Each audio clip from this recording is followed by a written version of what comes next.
Wananchi walio wengi hasa wanaoishi maeneo ya vijijini wamekuwa wakipata changamoto kubwa pale mitungi ya gesi inapoisha ili waweze kuongeza ile gesi. Na gharama hii ya mitungi ya gesi ambapo wanaongezea ni shilingi 55,000 au shilingi 25,000 kwa mitungi ile midogo. Kwa hiyo wananchi wengi wanapata changamoto kubwa sana. Je, kwa nini serikali isiongeze ruzuku ili hawa wananchi waweze kununua kwa ule mtungi wakati shilingi 30,000 na ule mtungi mdogo uwe shilingi angalau 10,000, wananchi wanaweza wakamudu? Lakini swali la pili, wananchi pia bado wanatumia kuni na mkaa katika maeneo mengi, na pamoja na kutumia hizo kuni na mkaa, haya majiko banifu, Mheshimiwa Waziri, uliyosema itakuwa ni mkombozi kwao kwa sababu yatakuwa yanatumia kuni kidogo na mkaa kidogo. Lakini Mheshimiwa Waziri, umesema mtaanza na majiko 200,000. Haya majiko 200,000 ni chini ya 5% ya wananchi wanaoishi katika kaya zile vijijini. Kwa nini serikali isiweze kuweka ruzuku angalau mkafikia 50% ya majiko banifu ili wananchi hao waweze kuyatumia? Mheshimiwa Naibu Waziri, majibu. Asante Mheshimiwa Mwenyekiti, nashukuru kwa maswali mazuri ya Mheshimiwa na naomba niajibu kwa pamoja kama ifuatavyo. Nakubaliana na yeye kuhusiana na umuhimu wa kuendeleza ruzuku ili wananchi wa vijijini waendelee kupata majiko haya kwa bei rahisi zaidi. Nataka nimhakikishie Mheshimiwa mbunge, mkakati huu ni mkakati wa miaka 10 na ndio tumeanza. Kadri ambavyo tunaendelea, tayari kwa mfano sasa hivi tunao mkakati wa matumizi bora wa nishati ambao pia tunahusisha sekta binafsi kwa maana ya kuongeza mitaji, kuweka modo mpya za biashara kwa ajili ya kusaidia upande huu wa nishati safi ya kupikia. Kwa nimhakikishie kwa mikakati ambayo tunayo kwa miaka 10 hii tunaweza kufikia pale ambapo tumejipanga, kwa sababu mikakati iko mingi, na hapa ni mwanzoni tu, tumeanza na majiko 200,000, lakini huu ni mradi mmoja wa REA. Tunao wadau wengine kwa mfano UNCDF ambao wamewekeza kwa teknolojia zaidi ya 7, na wenyewe tunaendelea, walianza na mikoa 4, na tuna invoke wawekezaji wengine vile vile waendelee kuja na teknolojia hizi na waende katika mikoa zisaidie, sio tu kwa upande wa LPG lakini kwa upande wa matumizi ya teknolojia nyinginezo kwa ajili ya kupunguza gharama na kumrahisishia mwananchi ule wa kijijini. Kwa hiyo nimhakikishie Mheshimiwa mbunge, mikakati ipo. Hii tuliyosema hapa ni michache ya REA. Tunahusisha pia wadau wa sekta binafsi kupanua wigo na kuhakikisha pale ambapo tumejipanga kufikia 2030 kwa mpango wa matumizi bora ya nishati na 2034 kwa mpango wa matumizi ya nishati ya safi ya kupikia, tunafikia malengo ambayo tumejipangia. Asante Mheshimiwa Mwenyekiti. Mheshimiwa Anatopia Theonest. Nakushukuru Mheshimiwa Mwenyekiti.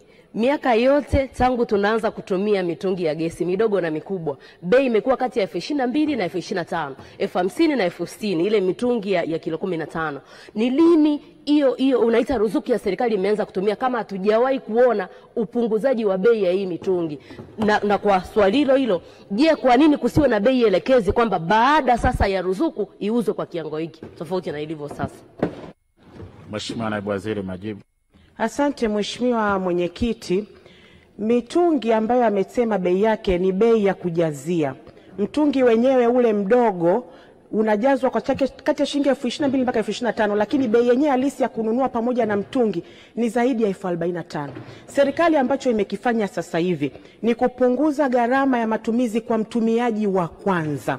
Kwa hiyo mitungi hii ambayo inaenda 452,000, mwananchi badala ya kununua kwa maeneo ya mjini tumepeleka ruzuku takriban mpaka 25%, lakini maeneo ya vijijini ni kati ya 50% mpaka 75%. Kama mtungi ulikuwa unauzwa 45,000 ule complete, basi unauzwa kati ya shilingi 17,000 mpaka 21,000. Ina maana ni zaidi ya nusu ya bei yake. Kwa hiyo Mheshimiwa Mwenyekiti, nataka nimhakikishie Mheshimiwa mbunge, sasa hivi ruzuku ambayo tumeiweka ni kuhakikisha tunaongeza matumizi kwa mtumiaji wa kwanza, ambapo badala ya kununua mtungi kwa gharama ya 100%, basi tumetupunguza mpaka gharama ya 50%. Ndio maana katika kila wilaya kuna mitungi takriban 3255, kwa sababu ndio mkakati tunaanza na tutaendelea. Asante Mheshimiwa Mwenyekiti.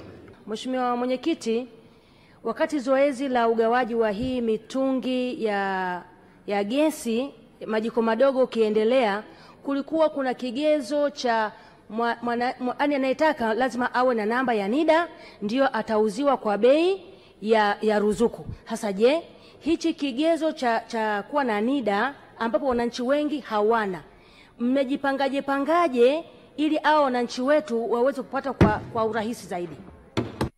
Mheshimiwa Naibu Waziri. Asante Mheshimiwa Mwenyekiti. Katika zoezi ambalo linaendelea, kwa kweli kwa kiasi kikubwa changamoto hii sio kwa ukubwa huo, kwa sababu katika kila wilaya tuna idadi mahususi ya mitungi, na katika kila wilaya kwa kweli zoezi limeenda kwa haraka, na baadhi ya wilaya mitungi imeisha kabisa. Tunapoendeleza mkakati huko mbeleni, na uhakika wenzetu wenye mamlaka ya swala hilo watahakikisha zoezi hilo linakuwa endelevu na lifanyika kwa kasi, ili wananchi waendelee kunufaika na fursa hizi ambazo zinahitaji vigezo hizo. Mheshimiwa Mwenyekiti, ni muhimu sana kwa sisi kufanya hivyo, kwa sababu waheshimiwa wabunge wamekuwa wakitushauri hapa mara nyingi kuhakikisha kwamba fursa hizi zinamfikia mwananchi mmoja mmoja. Kwa maana ya udhibiti, hiyo ni moja ya njia nzuri kabisa hata sisi kuweza kutufanyia ufuatiliaji, kwa sababu tunakuwa tuna database ya mwananchi ambaye tumempa mtungi, lakini vile vile naturahisishia ufuatiliaji kuweza kujua mtungi ule umemfikia mtumiaji wa mwisho na kama ameujaza ama hujaujaza, kwa maana zoezi la tathmini. Kwa nimhakikishie mheshimiwa mbunge tunaendelea kuboresha, na wenzetu wa mamlaka husika wataendelea kuboresha kuhakikisha kwamba tunaendelea kuwafikia wananchi wengi zaidi. Mheshimiwa Fatuma Taufik. Asante Mheshimiwa Mwenyekiti kwa kunipa fursa ya kuuliza swali la nyongeza. Je, lini serikali itaendelea na uuzaji mitungi ya ruzuku kwa baadhi ya wananchi? Kwani sasa hivi baadhi ya wananchi wamekuwa wakifuatilia lakini hawapati mitungi hiyo kwa sababu imekuwa ni haba. Naibu Waziri, majibu. Asante Mheshimiwa Mwenyekiti, kama ambavyo nimekwisha kusema katika swali la msingi, awamu hii ya kwanza ilihusisha mitungi takriban 452,445. Mkakati huu ni endelevu, serikali inaendelea kujipanga kwa namna bora ya kuendeleza ruzuku ili kuweza kuwafikishia wananchi wengi zaidi. Kwa nimhakikishie mheshimiwa mbunge, mitungi na miradi hii inaendelea, ni endelevu. Huko mbeleni wananchi wengi wataweza kunufaika zaidi. Asante sana Naibu Waziri, nakushukuru sana kwa majibu.